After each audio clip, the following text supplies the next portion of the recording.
அஸ்ஸலாமு அலைக்கும். Hello everyone. இன்றைக்கி நோம்பு திறக்கிறதுக்கு கடல் பாசிக்கு பதிலாக மேங்கோ மூஸ் செஞ்சுருக்கேன். அது எப்படி செய்யலான்னு பார்க்கலாம் வாங்க. அதுக்கு நான் பெரிய சைஸ் மாம்பழமாக ஒரு மாம்பழம் எடுத்துகிட்டு தோல் சீவிட்டு அதோட ஒரு பகுதியை கட் பண்ணிக்கலாம். இந்த மாதிரி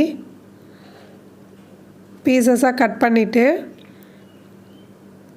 மிக்ஸி ஜாரில் போட்டு அடிச்சுக்கலாம். ரொம்ப புளிப்பு இல்லாத மாம்பழமாக இருந்தால் நல்லாயிருக்கும். இதுக்கு இந்த மாதிரி அரைச்சி எடுத்தாச்சு.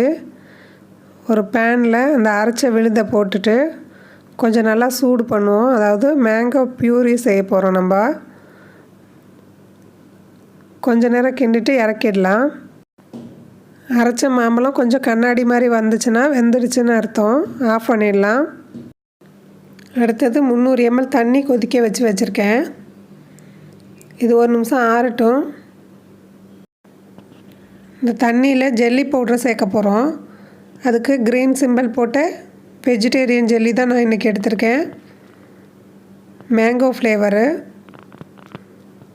இதில் 3.5 ஸ்பூன் அளவுக்கு இதில் சேர்த்துட்டு தண்ணியில் நல்லா மிக்ஸ் பண்ணிக்கலாம். 1-2 கட்டி இருந்தால் கூட கரைஞ்சிரும். இதை நல்லா மிக்ஸ் பண்ணிவிட்டு இந்த மாதிரி சின்ன சின்ன கிளாஸு பவுலெல்லாம் எடுத்து வச்சுருக்கேன். அதில் ஊற்றிக்கலாம். ஊற்றிட்டு அப்படியே நீங்கள் ரூம் டெம்பரேச்சரில் வச்சுருந்தீங்கன்னா ஒரு அரை மணி நேரம் போல் வச்சுருந்தீங்கன்னா மேலே இது செட் ஆகிடும். இந்த மாதிரி இந்த பாருங்கள். இதை அப்படியே வச்சிடலாம். அடுத்தது அமுல் க்ரீம் எடுத்திருக்கேன். Fresh cream. அதை நம்ம ஃப்ரிட்ஜில் வச்சு நல்லா ஜில்லுன்னு எடுத்துருக்கோம். இந்த பவுலும் பீட்ரும் கூட நான் ஃப்ரிட்ஜில் வச்சு ஜில்லுன்னு எடுத்து வச்சுருக்கேன். ஹேண்ட் பீட்ருனால நான் அடிச்சிட்ருக்கேன். உங்கள்கிட்ட எலக்ட்ரிக் பீட்ரு இருந்தால் அதாலேயும் நீங்கள் ஈஸியாக அடிச்சிடலாம். இது கொஞ்சம் டைம் எடுக்கும். இந்த மாதிரி தொடர்ந்து அடிச்சுட்டே இருக்கணும். இப்போ க்ரீம் விப் பண்ணியாச்சு. இது கூட சீனி பவுட்ரு பண்ணி வச்சுருக்கேன். அதில் 2 டேபிள் ஸ்பூன் அளவு சேர்த்துக்க போகிறேன். சேர்த்துட்டு நல்லா மிக்ஸ் பண்ணிக்கலாம். இப்போ நம்ம வேக வச்ச மாம்பழ விழுதியும் இதில் சேர்த்துக்கலாம்.